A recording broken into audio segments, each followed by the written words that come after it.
कांग्रेस के लोगों को हिंदू धर्म से पता नहीं क्यों परहेज है। वो किसी धर्म के पक्ष में नहीं है। हिंदू धर्मावलंबियों से वो क्यों नाराज रहते हैं ये तो वो ही जाने। और इससे साफ जाहिर होता है कि वो धर्म प्रेमी भी नहीं। पूर्व मुख्यमंत्री अशोक गहलोत का भी कल बयान है। मुझे लगता है कि इतने सीनियर नेता को इस तरह का गैर जिम्मेदाराना बयान नहीं देना चाहिए था।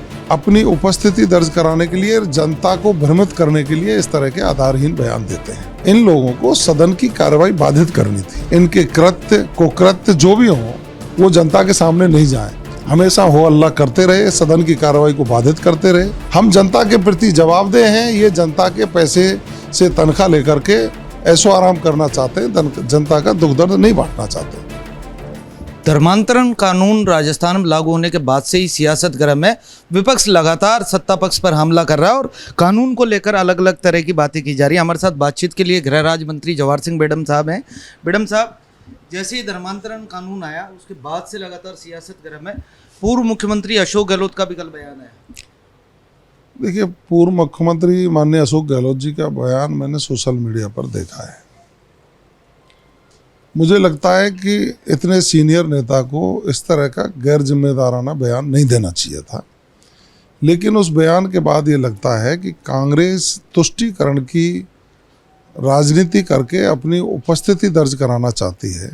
वो इस राजस्थान विधि विरुद्ध धर्म संपरिवर्तन प्रतिषेध विधेयक को पढ़ते क्यों नहीं है।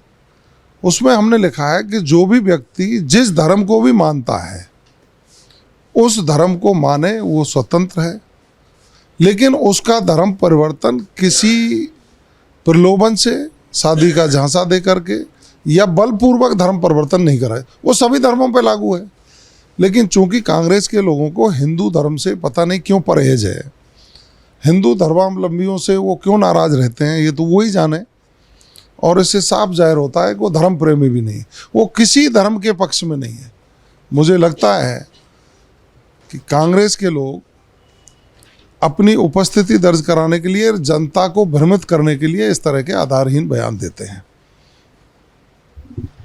जासूसी का भी आरोप लगा रहे थे कल। वो उनको जब मैं सुन रहा था वो कह रहे थे कि भजनलाल सरकार और कोई काम कर रही नहीं कर रही, लेकिन जासूसी के स्तर पर अच्छा काम कर रही है। कैमरों को लेकर टिप्पणी की उनकी सरकार जब थी कांग्रेस के लोगों की, तो उनके एक विधायक हैं वेद प्रकाश सोलंकी। उन्होंने कहा कि प्रदेश के मुख्यमंत्री उनकी जासूसी करा रहे हैं। उनके ओएसडी लोकेश शर्मा ने इसको स्वीकार किया है कि कांग्रेस के शासन में लोगों की जासूसी होती थी। उनको सपना दिखाई दे रहा है। विधानसभा के अंदर कैमरे लगे हुए हैं, आज से नहीं लगे हुए। जब इनकी सरकार थी तब भी लगे हुए थे, उससे पहले हमारी सरकार थी तब भी लगे हुए थे, आज भी लगे हुए हैं। सिर्फ राजस्थान विधानसभा में नहीं, देश की संसद में भी कैमरे लगे हुए हैं। विभिन्न राज्यों के विधान मंडलों में कैमरे लगे हुए हैं। ये कहते हैं हमारी निजता भंग होती है। जब विधानसभा की कार्रवाई यूट्यूब चैनल पर प्रसारित हो रही है, वहाँ 200 चुने हुए विधायक, दर्शक दीर्घा में बैठने वाले लोग, पत्रकार दीर्घा में बैठने वाले हमारे पत्रकार साथी, अधिकारी दीर्घा में बैठने वाले अधिकारी और राज्यपाल दीर्घा में बैठने वाले विशिष्ट लोग, कहाँ हो गई निजता? कौन सी निजता है वो? लेकिन इन लोगों को सदन की कार्रवाई बाधित करनी थी और सदन में ये कोई न कोई अमर्यादित कार्य करने की इनकी मंशा है। इसलिए ये डरते हैं कि राजस्थान की जनता के सामने इनके कृत्य कुकृत्य जो भी हों वो जनता के सामने नहीं जाएं। हम तो कहते हैं ना, आप लगाइए ना, हम बहस कर रहे हैं जो जनता को सुनना चाहिए।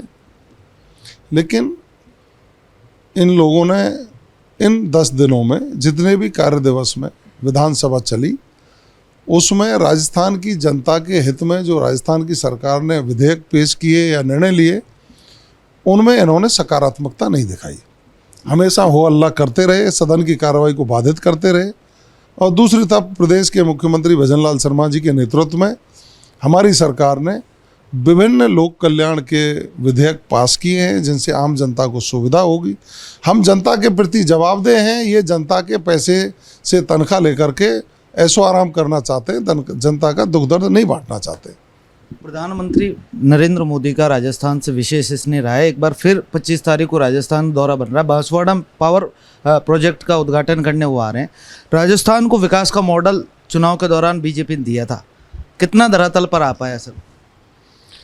देखिए, मैं समझ सकता हूँ और आप सब जन के बीच में भी है कि देश के यशस्वी प्रधानमंत्री जी समय समय पर राजस्थान आकर के राजस्थान की जनता को सौगात देने का काम करते हैं। सरकार के 1 वर्ष पूरे होने पर वो आए तो उन्होंने राम जल सेतु लिंक परियोजना की सौगात दी, उसका शिलान्यास किया, कुछ योजनाओं का लोकार्पण भी किया, जिससे पूर्वी राजस्थान के लोगों की पानी की प्यास भी बुझेगी और सिंचाई के लिए पानी उपलब्ध हो पाएगा। अब वो आ रहे हैं तो एक बहुत बड़ी परियोजना का लोकार्पण करेंगे। प्रदेश के यशस्वी मुख्यमंत्री आदरणीय भजनलाल शर्मा जी का हमेशा ये विचार रहता है, उनका ये विजन है कि माननीय मोदी जी ने जो चीज़ें प्रतिपादित की हैं कि अंतिम पंक्ति में बैठे व्यक्ति को सरकार की योजनाओं का लाभ मिले और वो राष्ट्र की मुख्यधारा में जुड़ सके, उसके लिए राजस्थान की सरकार और केंद्र सरकार मिलकर के भरसक प्रयास कर रही हैं और उसके रिजल्ट्स भी आ रहे हैं। आप देख सकते हैं कि जिस तरह से जीएसटी के स्लैब में माननीय मोदी जी ने सुधार किए हैं, 70 से 80 हज़ार रुपये तक की कम कीमत ट्रैक्टर की हो जाएगी, गाड़ियों की कीमत 1.5 लाख रुपए तक कम हो जाएगी। आप 21 सितंबर से जब वो लागू होगा, अब दीपावली का त्यौहार आ रहा है, रोज़मर्रा की जो चीज़ें खरीदते हैं उनमें 20, 25, 30% की कीमतों में गिरावट आएगी, तो आम जनता को सीधा फायदा होने वाला है। प्रदेश के मुख्यमंत्री जी ने राजस्थान में महिलाओं के उत्थान के लिए, किसानों को समृद्ध करने के लिए प्रधानमंत्री किसान सम्मान निधि में राज्य की निधि को भी जोड़ा है। 6,000 से 9,000 कर दिया, जो 12,000 तक ले जाने का हम काम कर रहे हैं। पेंशन बढ़ाने का काम कर दिया, स्कूलों में फैकल्टी खोलने का काम किया है, अच्छी शिक्षा हो, मेडिकल के क्षेत्र में नए सुधार लाने का काम किया है, सड़कें बन रही हैं, बिजली की व्यवस्था 2027 तक राजस्थान के सभी उपभोक्ताओं को दिन में बिजली देंगे। ये एक क्रांतिकारी कदम उठाने का काम प्रदेश के मुख्यमंत्री जी ने किया। विपक्ष तिल मिला रहा है क्योंकि वो कुछ कर नहीं पाए। अब अतिवृष्टि बाढ़ आई, जनता के बीच में जा नहीं पाए, किसी पीड़ित को गले नहीं लगाया। कोरोना काल में होटलों में मस्त थे, भारतीय जनता पार्टी मैदान में थी।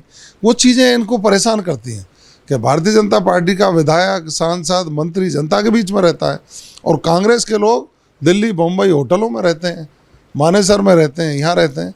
तो ये चीज़ें इनको परेशान करती हैं, जनता इनको नकार चुकी है। और मेरी समझ से दिल्ली में ये 0 पर आ गए, पंचायत राज के उपचुनावों में एक आध जगह को छोड़ करके ये सब जगह हार गए। आगे आने वाले चुनाव में जनता इनको जवाब देने वाली है। तो ये असहज हो रहे हैं, तो अब हमारा जनता का क्या दोष है, अपने कर्मों से जा रहे हैं जी। सर, मैं कल पूर्व मंत्री राजेंद्र गुड़ा से बात कर रहा था, वो कह रहे थे कि कांग्रेस के राज में मैंने बीजेपी के शीर्ष नेतृत्व को, अमित शाह, मोदी जी को लाल डायरी दी थी, उन पर अभी तक भजनलाल सरकार कार्रवाई क्यों नहीं कर रही? उन्होंने सवाल किया सरकार से। अब देखिए, वो तो इसका जवाब तो राजेंद्र गुड़ादी दे सकते हैं कि क्या है क्या नहीं है। मैं ज़्यादा टिप्पणी नहीं कर पाऊँगा क्योंकि मेरी जानकारी में पूरा विषय है नहीं। कभी वो मेरे से मिल के बताएंगे तो उसको हम देखेंगे। ऐसे वो कांग्रेस की नीतियों से कुंठित हैं। अब अपनी पार्टी के नेताओं को वो गाली देते हैं तो वो उनका विषय है।